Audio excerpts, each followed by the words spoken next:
Baik, selamat sahabat bagi kita semua. Kita kembali bertemu untuk mendengarkan firman Tuhan pada sahabat hari ini. Namun sebelum kita mendengarkan firman Tuhan, terlebih dahulu kita akan bersatu di dalam doa. Bapa kami yang bertahta di dalam kerajaan surga, saat ini kami umat-umat-Mu telah siap mendengarkan firman Tuhan.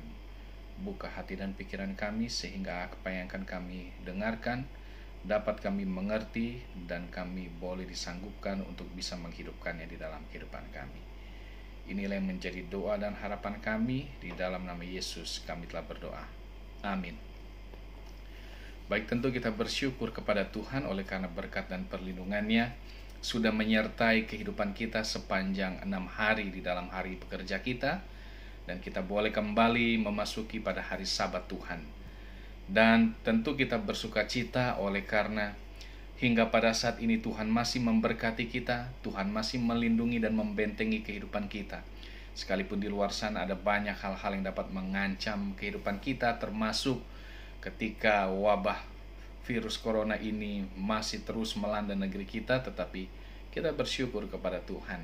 Bagaimana Tuhan masih meluputkan kita dari wabah ini, kita masih boleh hidup sehat, kita masih boleh menikmati kehidupan bersama dengan keluarga, sekalipun mungkin dalam saat ini kita masih terbatas di dalam kegiatan kita, mungkin hanya berada di rumah, tetapi tentu kita tetap bersyukur oleh karena ada banyak berkat-berkat yang kita bisa syukuri sekalipun dalam situasi seperti ini.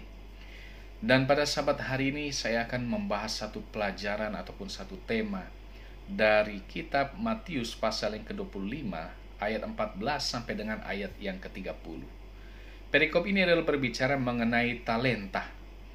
Kita mungkin sudah sering mendengar, kita sudah sering membaca kisah ini. Namun kembali coba kita membuka Alkitab kita dan kita akan merenungkan kembali firman Tuhan di dalam Matius 25 ayat yang ke-14 sampai ayat yang ke-30.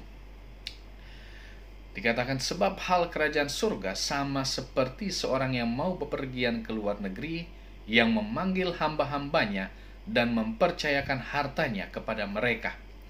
Yang seorang diberikan 5 talenta, yang seorang lagi 2, dan yang seorang lain lagi 1, masing-masing menurut kesanggupannya, lalu ia berangkat. Jadi ketika ada seorang tuan, dia dikatakan dia mau bepergian, ya, hendak pergi keluar kota, namun dia panggil ini hamba-hambanya ini. Dikatakan dia mempercayakan talenta kepada mereka. Yang satu orang dipercayakan 5, yang satu dipercayakan 2, dan yang satu lagi dipercayakan 1. Talenta, kalau kita mau mencari berapa kisaran jumlah satu talenta itu pada zaman kita sekarang, maka kita akan temukan satu talenta itu kurang lebih sekitar 12 sampai 13 miliar. Ini tergantung daripada harga emas, apalagi saat ini harga emas lagi sementara tinggi, mungkin bisa lebih daripada itu satu talenta. Kita taruh harganya 13 miliar. Bagaimana satu talenta sama dengan 13 miliar? Maka 2 talenta sama dengan 26 miliar. 5 talenta sama dengan 65 miliar. Cukup besar jumlah ini. Itu yang dipercayakan tuannya kepada masing-masing hambanya. Setelah dia percayakan talenta ini, kemudian dia pergi.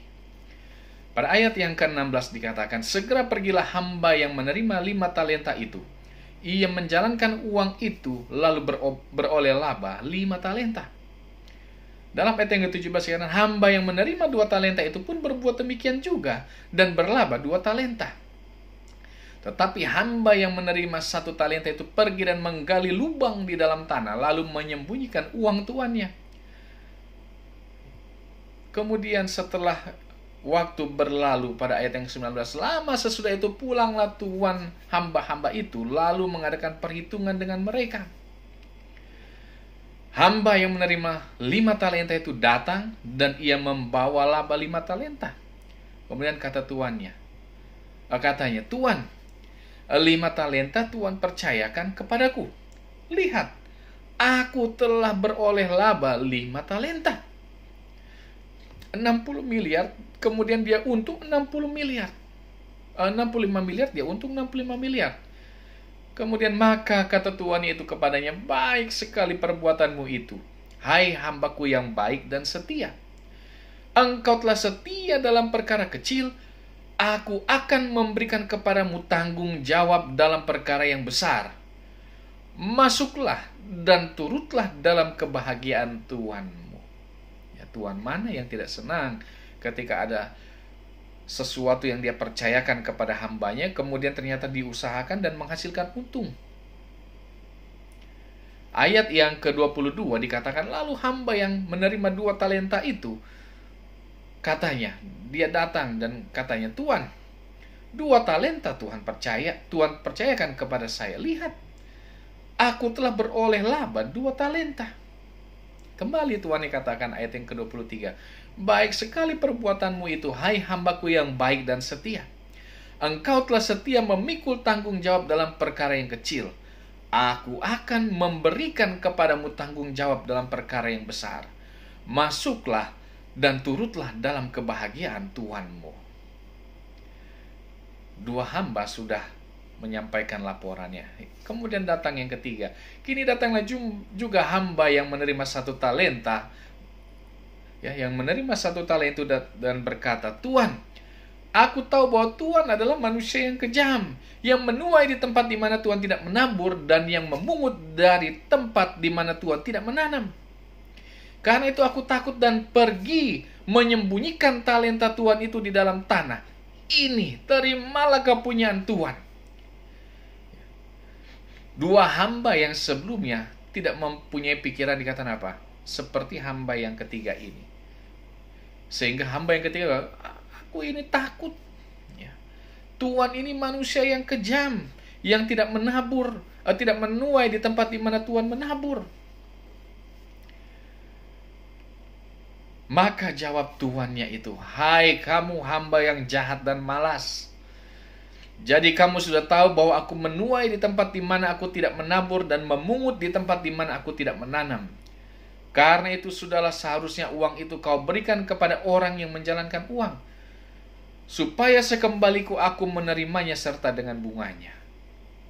Sebab itu ambillah talenta itu daripadanya dan berikanlah kepada orang yang mempunyai 10 talenta itu. Ini kepada hamba yang pertama. Ya. Karena setiap orang yang mempunyai kepadanya akan diberi, sehingga ia berkelimpahan. Tetapi siapa yang tidak mempunyai apapun juga yang ada padanya akan diambil daripadanya. Dan ayat yang ke-30 dikatakan, dan campakkanlah hamba yang tidak berguna itu ke dalam kegelapan yang paling gelap. Di sanalah akan terdapat ratap dan kertak gigi. Saudara-saudara, berbicara mengenai talenta. Talenta bukan hanya sekedar kemampuan kita untuk berbicara ataupun kemampuan-kemampuan yang lain. Ada banyak jenis-jenis talenta.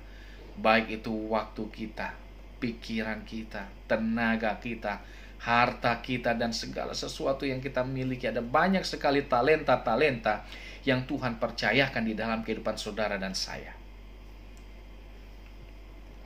Di dalam Matius pasal yang ke-25 ada beberapa hal yang perlu kita pikirkan kembali, yang dapat kita pelajari dari perumpamaan ini. Pada pelajaran yang pertama kita akan temukan bahwa apa yang kita miliki bukanlah kepunyaan kita. Segala sesuatu yang kita miliki itu semua bukan milik kita, tetapi itu dipercayakan untuk dikelola, sama seperti hamba-hamba ini. Ya, dikatakan apa? Seorang tuan yang mau pergi ke luar negeri memanggil hambanya dan mempercayakan hartanya kepada mereka. Jadi harta itu bukan milik hamba-hambanya, tetapi milik tuannya. Tetapi dipercayakan kepada mereka untuk dikelola.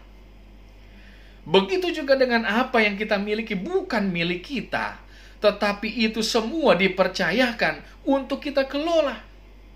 Ada banyak orang yang berpikir harta yang kita miliki adalah sepenuhnya milik saya. Karena saya berusaha keras, maka itu sepenuhnya milik saya. Jangan lupa, Tuhanlah yang membuat seseorang bisa menjadi kaya. Kemudian, ada juga orang yang berpikir bahwa harta saya sebahagian saja untuk dipercayakan kepada orang lain, untuk membantu orang lain, untuk membantu pekerjaan Tuhan. Selebihnya adalah milik saya. Ini pun tidak tepat. Karena apa yang kita miliki sepenuhnya adalah milik Tuhan. Kalau kita lihat di dalam Mazmur 24 ayat yang pertama, kita akan temukan bahwa segala sesuatu yang ada di dalam dunia ini, segala sesuatu yang ada di dalamnya adalah milik Tuhan. Dan saudara dan saya sepenuhnya juga adalah milik Tuhan.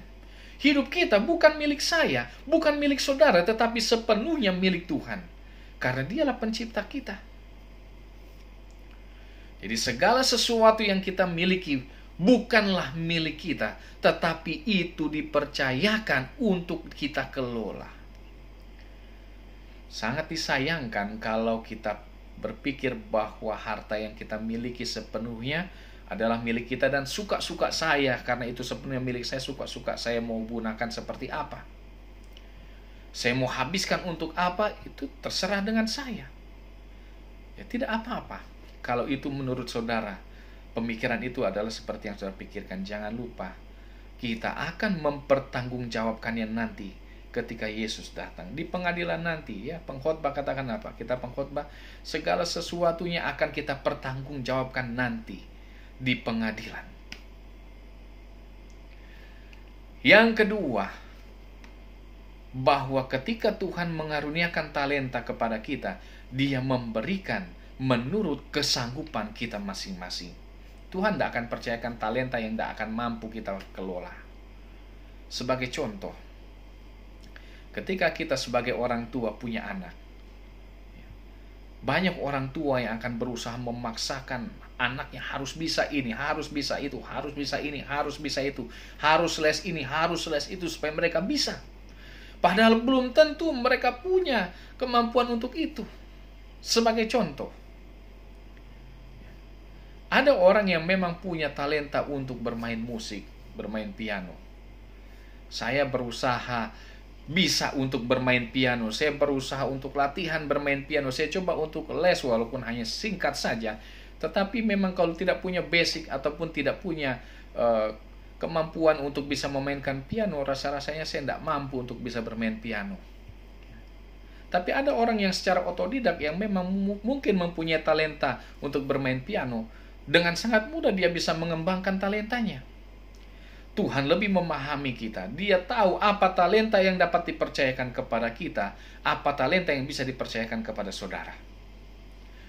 Matius 25:15, yang seorang diberikan 5 talenta, yang seorang 2, yang seorang lagi 1. Karena dia tahu bahwa kepada hamba yang ini dia sanggup mengaruniakan 5 talenta. Kepada hamba yang 1 lagi dia sanggup mengaruniakan 2 talenta. Dan kepada hamba yang 1 talenta. Paling tidak dikatakan bagaimana setiap orang, setiap manusia punya talenta yang Tuhan karuniakan di dalam kehidupan mereka. 1 Korintus 12 ayat 11 katakan, Ia mempercayakan karunia-karunia rohani kepada kita. Semua diberikan kepada masing-masing orang seperti yang dikehendakinya. Dia tahu apa yang kita mampu kembangkan. Oleh karena itu, ketika dikaruniakan talenta kepada kita, jangan lupa kembangkan talenta itu. Yang berikut, apa yang dipercayakan kepada kita, suatu hari nanti harus kita pertanggungjawabkan. Kita harus mengembangkan talenta yang dipercayakan. Jangan seperti hamba yang memperoleh 1 talenta. Dia hanya gali tanah, kemudian dia kubur karena dia rasa tuannya itu kejam. Dia menuai di tempat dia tidak menabur. Sehingga dia menjadi takut. Jangan-jangan kalau saya rugi, kalau ini hilang dan lain segala macam, tuan itu akan marah kepada saya. Sehingga saya tanam saja. Begitu dia kembali, saya ambil, saya kembalikan. Nah, punyamu tuanku. Roma 14 ayat yang Matius 25 ayat 19. Lama sesudah itu pulanglah tuan hamba-hamba itu lalu mengadakan perhitungan dengan mereka. Dia mau melihat bagaimana apa yang dipercayakan kepada mereka, maka mereka harus pertanggungjawabkan. Roma 14 ayat 12, demikianlah setiap orang di antara kita akan memberi pertanggungan jawab tentang dirinya sendiri kepada Allah. Jangan lupa kita akan bertanggung jawab atas segala sesuatu yang telah diberikan kepada kita. Oleh karena itu, di tengah-tengah situasi seperti ini, apa yang kita sudah lakukan? Apakah kita sudah mengembangkan talenta kita, menggunakan talenta kita dengan baik, baik harta, tenaga, pikiran, waktu kita?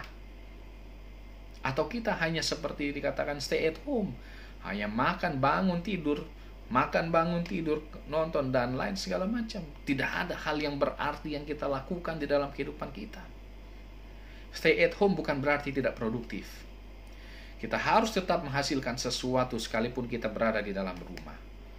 Stay at home bukan berarti hanya makan, tidur, bangun, makan, tidur, dan bangun. Itu makanya badan orang banyak yang semakin besar. Tetapi tidak berarti orang yang badannya besar itu hanya makan, tidur, bangun, dan tidak produktif, ya. Tidak selalu demikian. Ya. Karena seperti istri saya, semenjak ada stay at home, dia semakin rajin untuk memasak. Ya, saya sebagai suami, saya harus bertanggung jawab menghabiskannya. Agar tentu hati istri saya ini boleh merasa senang ketika dia masak, masakannya dimakan oleh suami. Kita kembali ke pelajaran kita. Kita melihat di dalam Hakim-Hakim 13 ayat Hakim-Hakim 13 sampai Hakim-Hakim 16, ini adalah pengalaman hidup daripada Simson. Tuhan karuniakan kepada Simson satu talenta ataupun satu kekuatan yang begitu luar biasa di dalam kehidupannya. Kita tahu bagaimana Simson bisa mengalahkan banyak orang Filistin. Hanya dengan apa? Dengan sebuah rahang binatang. Dia habiskan itu orang Filistin semua. Kemudian dia bisa mengalahkan banyak musuh-musuhnya. Mengalahkan seekor singa dengan tangan kosong. Hebat ini Simson ini. Dia robek itu mulut singa itu. Tuhan percayakan talenta itu kepada Simson. Tetapi ternyata Simson menyalahgunakan talentanya. Sehingga kita harus berhati-hati. Jangan sampai kita menyalahgunakan talenta itu. Ketika Tuhan sudah mengaruniakan talenta itu, jangan sampai kita salah gunakan. Kemudian pelajaran yang terakhir di dalam Matius pasal yang ke-25. Orang yang tidak mengembangkan talentanya, yang Tuhan karuniakan kepadanya, suatu saat akan diambil daripadanya. Matius 25 ayat 29, karena setiap orang yang mempunyai, kepadanya akan diberi, sehingga ia berkelimpahan. Tetapi siapa yang tidak mempunyai apapun juga yang ada padanya akan diambil daripadanya. Hamba yang punya satu talenta, dia tidak kembangkan ini talenta ini. Dia tidak mengusahakan talenta ini. Dia tidak gunakan talenta yang dipercayakan kepadanya. Sehingga dikatakan ketika Tuhan yang mengadakan perhitungan dengan hamba-hambanya ini, didapati dia tidak kembangkan itu talenta itu, sehingga Tuhan apa?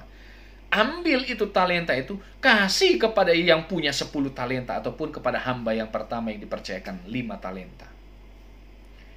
Oleh karena itu, kita harus menggunakan talenta kita. Apa yang dipercayakan kepada kita, kembangkan. Maka Tuhan akan mengaruniakan lebih daripada itu. Itu dikatakan apa? Oleh karena engkau setia dalam perkara kecil, maka aku akan memberikan kepadamu perkara yang lebih besar. Kita tidak akan bisa semakin bertumbuh. Kita tidak akan bisa menjadi orang yang lebih lagi dari yang sebelumnya kalau kita tidak kembangkan kita punya talenta. Kita sia-siakan talenta kita. Apa yang Tuhan sudah percayakan kita tidak gunakan dengan maksimal. Kita tidak kembangkan itu. Melainkan kita pendam di dalam diri kita. Suatu saat nanti kita harus bertanggungjawabkan itu. Dan bisa jadi Tuhan akan ambil talenta itu dan berikan kepada mereka yang memang betul-betul mengembangkan apa yang Tuhan sudah percayakan di dalam kehidupan mereka. Oleh karena itu, biarlah pelajaran sederhana dari Matius pasal 25 ayat 14-30 ini memberikan satu amaran bagi kita. Gunakan apa yang telah dipercayakan kepada kita dengan baik. Kembangkan itu. Kelola itu dengan baik. Dan ingat, itu bukan milik kita. Tetapi itu adalah milik Tuhan sepenuhnya, yang dipercayakan kepada kita untuk kita kelola. Seberapa banyak kita kelola, seberapa mampu kita kelola itu, kita akan pertanggungjawabkan itu semua kepada Tuhan. Ketika Tuhan percayakan kepada kita juga harta yang lebih daripada orang-orang yang lain, jangan lupa kita perlu mengkelola itu semua dengan baik. Kita boleh menggunakan untuk kehidupan kita, boleh. Tetapi jangan lupa bahwa ada yang Tuhan titipkan bagi mereka yang ada di luar sana yang membutuhkan pertolongan kita. Oleh karena itu, biarlah firman Tuhan ini boleh mengingatkan kembali kepada kita untuk menggunakan segala sesuatu yang Tuhan percayakan dengan baik. Maka saya yakin dan percaya sebagaimana hamba yang dipercayakan 5 talenta, sebagaimana hamba yang dipercayakan 2 talenta di dalam kehidupannya yang mereka kembangkan, dan tuannya itu gandakan itu, berkati mereka dengan yang lebih besar lagi. Demikian juga Tuhan kita, ketika kita kembangkan, gunakan dengan baik talenta yang dipercayakan kepada kita, maka Tuhan juga akan memberkati saudara dan saya, dan itu kita akan pertanggungjawabkan. Dan tentu ketika kita pertanggungjawabkan di hadapan Tuhan, ketika Dia lihat kita sungguh-sungguh menjalankannya, dikatakan di dalam Matius pasal yang ke-25 tadi, ya, dikatakan apa? Masuklah dan turutlah dalam kebahagiaan Tuhan. Akan sangat menyenangkan ketika Tuhan berkata kepada kita, mari masuklah dan turutlah dalam kebahagiaan Tuhanmu. Kiranya Tuhan Yesus memberkati kita di tengah-tengah situasi seperti ini. Dia akan melindungi dan memberkati ketika kita menggunakan segala sesuatunya dengan baik. Tuhan Yesus memberkati kita. Kita bersatu di dalam doa. Bapa kami yang bertahta di dalam kerajaan surga, ketika kami diingatkan di dalam pelajaran Matius pasal 25 untuk menggunakan segala sesuatu yang Engkau sudah percayakan di dalam kehidupan kami, menjadi berkat juga bagi banyak orang, dan itu semua boleh mendatangkan kemuliaan bagi nama Tuhan. Tolong kami Tuhan, ajar kami Tuhan untuk menggunakan talenta yang Tuhan sudah percayakan di dalam kehidupan kami, agar kehidupan kami ini boleh menjadi kehidupan yang berguna, baik bagi bangsa, bagi negara kami Tuhan, bagi keluarga, terlebih bagi pekerjaan Tuhan. Tolong kami Tuhan untuk senantiasa menggunakan itu semua dengan baik di dalam kehidupan kami. Kami mau serahkan Tuhan segenap kehidupan kami sepenuhnya hanya ke dalam tangan perlindungan Tuhan. Inilah yang menjadi doa dan harapan kami. Kami mohon ampun bila mana ada dosa dan pelanggaran kami, karena doa ini semua kami alaskan hanya di dalam nama Yesus yang adalah Tuhan dan Juru Selamat kami. Amin. Selamat sahabat, Tuhan Yesus memberkati kita semua.